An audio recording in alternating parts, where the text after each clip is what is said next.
Bayangkan sebuah pesawat yang pernah menjadi mimpi besar bangsa, sempat terhenti oleh waktu dan keadaan, kini kembali muncul dengan wajah yang jauh lebih matang dan relevan.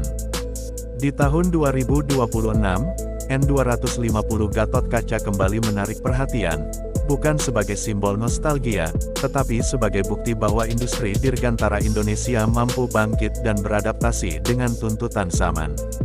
Pertama kali mengudara pada tahun 1995, pesawat turboprop buatan PT Dirgantara Indonesia ini sejak awal dirancang untuk memperkuat konektivitas regional.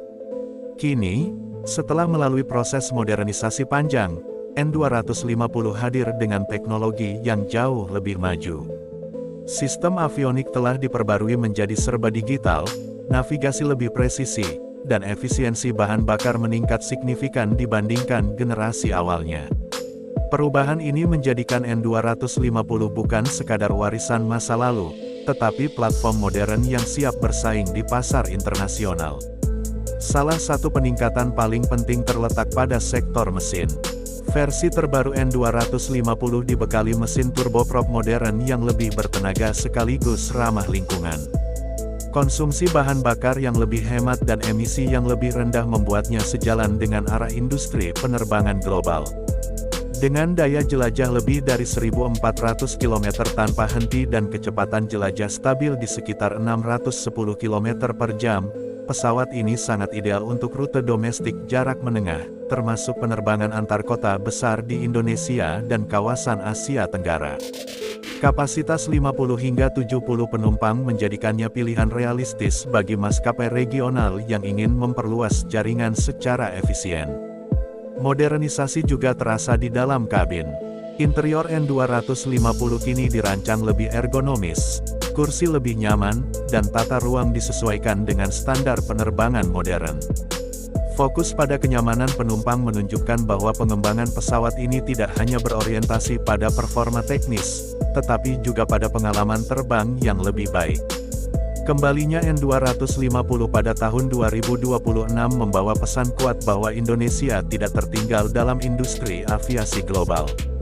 Pemerintah bersama PT Dirgantara Indonesia membuka peluang kerjasama internasional untuk memasarkan pesawat ini ke negara-negara berkembang yang membutuhkan armada hemat biaya namun tetap andal. Sejumlah maskapai dalam negeri bahkan telah menyatakan minat, terutama untuk melayani wilayah terpencil yang memerlukan pesawat dengan kemampuan mendarat di landasan pendek. Dari sisi desain, siluet ikonik N250 tetap dipertahankan, namun dipadukan dengan penyempurnaan aerodinamika dan penggunaan material komposit ringan. Hasilnya adalah efisiensi yang lebih baik tanpa menghilangkan identitas aslinya. Meski hampir 3 dekade sejak pertama kali diperkenalkan, N250 membuktikan bahwa desain yang kuat dapat terus berkembang mengikuti zaman.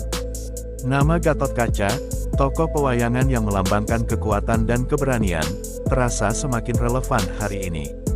Pesawat ini bukan hanya siap kembali mengisi langit Indonesia, tetapi juga menjadi simbol bahwa mimpi besar yang sempat tertunda dapat bangkit kembali.